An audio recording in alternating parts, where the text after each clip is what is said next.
Running a traditional e-commerce store means dealing with upfront inventory costs, warehousing, and the inevitable logistics of lost or delayed physical shipments. This matrix compares physical versus digital e-commerce costs. Digital products bypass physical constraints. Instant downloads remove shipping from the equation, allowing profit margins to exceed 90%. Historically, capturing these margins required graphic design skills. Today, that technical barrier is zero. The market is now flooded with PLR, or private label rights. PLR refers to inexpensive, ready-made digital templates and ebooks that anyone can legally purchase and resell as their own. Because these assets are pre-built, beginners are marketed a highly specific promise that they can purchase a PLR bundle, launch a fully stocked Etsy shop in 48 hours, and collect passive income indefinitely. That promise ignores a basic economic reality. When the cost and effort to create a product drop to zero, market competition instantly scales to infinity. With creation automated, the business challenge shifts to navigating a marketplace where every competitor has access to the same tools. The most common approach for new sellers is the raw PLR strategy.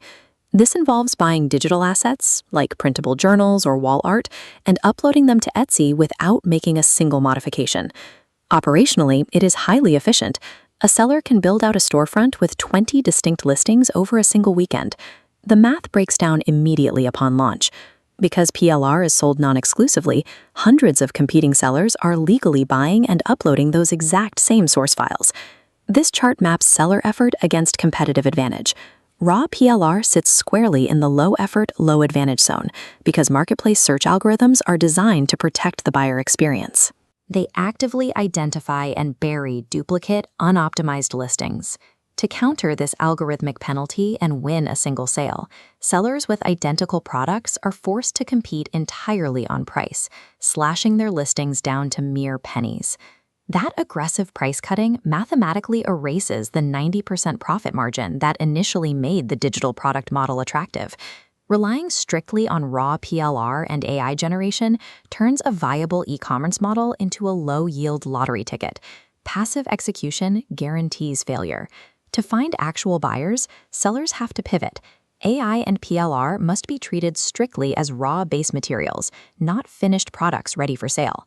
Those base assets require heavy customization, altering layouts, adding specific design elements, and rewriting copy until they are completely unrecognizable from the original duplicate files. This line graph plots search volume against conversion rate to illustrate keyword strategy. Sellers must use long-tail keywords. Long-tail keywords are highly specific, multi-word search phrases that buyers use when they are close to making a purchase, allowing sellers to bypass saturated mainstream search terms. Targeting a broad term like planner places your listing against millions of competitors. Targeting a specific long-tail term like undated ADHD digital planner isolates a tight demographic with limited competition. These specific searches capture a much smaller total audience. However, that smaller audience arrives with an extremely high intent to purchase immediately. Locating these terms requires continuous active labor. Sellers pay for and analyze data from third-party SEO tools to constantly hunt for new, low-competition search gaps. Success in this market means transitioning away from the idea of being a passive creator. You operate as an active data analyst, hunting for hyper-specific market demands and tailoring assets to fit them. Succeeding in a hyper-niche creates a specific math problem. You make fewer overall sales, and with digital items typically priced between $5 and $25, your monthly revenue ceiling remains low. This diagram shows the mechanics of bundling. Bundling is the strategy of grouping multiple complementary digital assets together to create a single comprehensive offer. Instead of selling an educational ebook by itself, a seller combines that ebook with a printable workbook and 30 cohesive social media templates into a single package.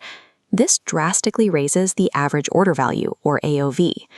AOV is a metric that tracks the average dollar amount spent each time a customer places an order.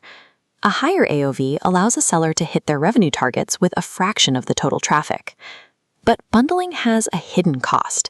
It requires a massive upfront time investment to logically connect, design, and format multiple distinct products before a single sale is ever generated. Bundling is a high-leverage strategy.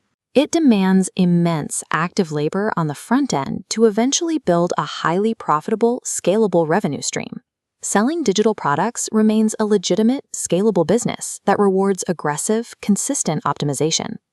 This scorecard maps out the two types of sellers in the market today. On the left is the guaranteed failure, the set-and-forget dreamer who expects to upload unedited PLR on a weekend and collect passive royalties. On the right is the guaranteed success, the systems optimizer. This seller uses AI to generate rough drafts, but dedicates their actual working hours to rigorous SEO research and product curation. In a market where generative AI and PLR provide the product for pennies, the digital file itself holds zero intrinsic financial value. Buyers in 2026 are paying for your market research, your curation, and your ability to package a solution for a highly specific niche problem.